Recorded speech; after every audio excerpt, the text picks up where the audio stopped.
পূর্ব বর্ধমানে বাড়ি গিয়েছিলেন এবং বাড়িতেই জ্বর আসে, তার বাড়িতেই জ্ঞান হারান তিনি।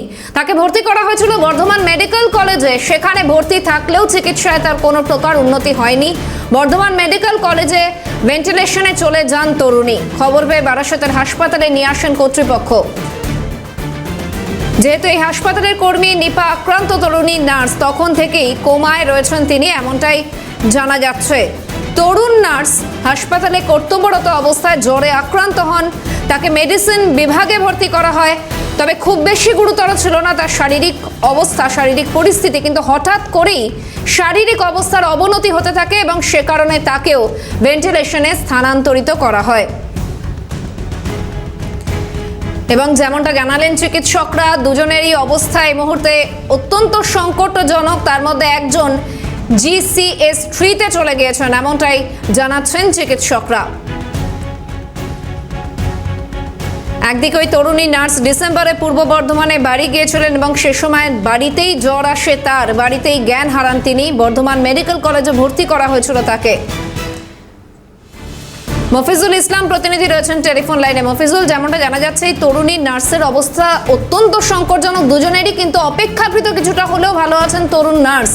আর কি কি জানা যাচ্ছে?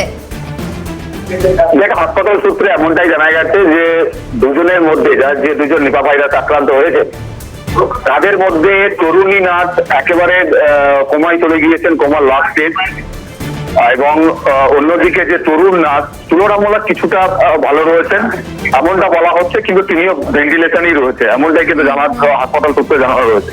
ফলে তারও অবস্থা খুব দ্রুত কিন্তু আবার অবনতি হয়েছে, এটাও বলা হচ্ছে। অপেক্ষাকৃত তরুণী নার্সের থেকে তরুণ নার্স তিনি ভালো রয়েছেন বলা হলেও এটাও বলা হচ্ছে যে তরুণ নার্সের শারীরিক অবস্থা খুব দ্রুত কিন্তু ডিটোরিয়েট করেছে। ফলে সেই জায়গা থেকে তারও শারীরিক পরিস্থিতি নিয়ে যথেষ্ট চিকিৎসকদের এমনটাও কিন্তু বলা হচ্ছে। মানে এই পরিস্থিতির মধ্যে দাঁড়িয়ে এখন মানে এই দুজনের অন্যদিকে যাতে করে অন্যান্য রোগীদের মধ্যে এই ভাইরাস কোনোভাবে এফেক্ট করতে না পারে তার ব্যবস্থাও কিন্তু হাসপাতালের তরফ থেকে তারা কিন্তু নিচ্ছে। তবে কি ধরনের ব্যবস্থা নেওয়া হচ্ছে সেটা কিন্তু এখনো পর্যন্ত স্পষ্ট নয়, সেটা কিন্তু পরিষ্কার করে বলা হচ্ছে না।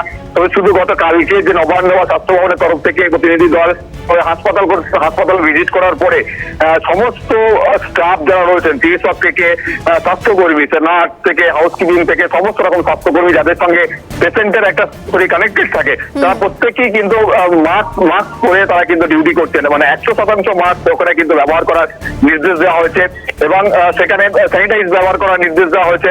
এবং যারা রোগীদের সঙ্গে সরাসরি কানেক্টেড থাকে, একেবারে সংস্পর্শে আসতে হয়, তারা কিন্তু এই ধরনের যে ব্যবস্থাপনা সেটা কিন্তু হাসপাতাল কর্তৃপক্ষ ইতিমধ্যে গ্রহণ করেছে। তবে দুজনের শারীরিক অবস্থা যে অত্যন্ত সংকটজনক সেটা কিন্তু হাসপাতালের তরফ থেকে ইতিমধ্যেই বলা হচ্ছে। ফলে সেই পরিস্থিতি কোন দিকে দাঁড়ায় এখনো পর্যন্ত দুজন এই নিপা ভাইরাসে আক্রান্ত হওয়ার পরে দুজনের শারীরিক অবস্থায় এতটাই অবনতি হয়েছে, দ্রুতভাবে অবনতি হয়েছে, সেটা কিন্তু যথেষ্ট উদ্বেগ বাড়াচ্ছে চিকিৎসক মহলে। তা না। ধন্যবাদ মফিজুল।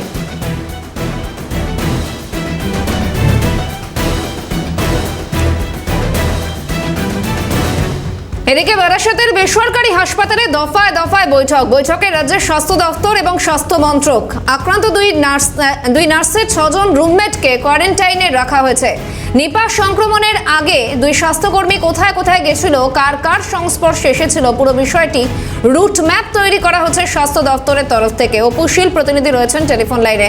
অর্থাৎ অপু, সমস্ত দিক থেকেই সতর্কতামূলক পদক্ষেপ নেওয়া শুরু হয়ে গিয়েছে। দেখো সাহানা, একদমই কিন্তু সকাল হতেই কিন্তু রাজ্য স্বাস্থ্য দপ্তর এবং কেন্দ্রীয় স্বাস্থ্য মন্ত্রক সেই বারাসতের যে বেসরকারি হাসপাতাল সেখানে আসে এবং সেখানে তারা দীর্ঘক্ষণ দফায় দফায় বৈঠক করে। হাসপাতাল সূত্রে যেমনটা জানা যাচ্ছে যে যিনি স্বাস্থ্যকর্মী নিপা ভাইরাসে আক্রান্ত হয়েছে তারা যে সকল রুমমেটের সঙ্গে থাকতো এরকম প্রায় 6 জনকে কোয়ারেন্টাইনে রাখা হয়েছে। পাশাপাশি নিপা সংক্রমণ ধরার আগে যে দুজন স্বাস্থ্যকর্মী কোথায় কোথায় গেছিল, কার সঙ্গে কথা বলেছে, কার সংস্পর্শে ছিল, সেই সমস্ত একটি রুট ম্যাপ তৈরি করেছে কেন্দ্রীয় স্বরাষ্ট্র মন্ত্রকের থেকে। পাশাপাশি যে সকল স্বাস্থ্যকর্মী কাজ করছিল তারা আগামী দিনগুলো সংক্রান্ত বিষয় করা যায় সেই বিষয়ে কিন্তু তারা একেবারে তোমাকে যেটা বলে রাখি, একেবারেই যে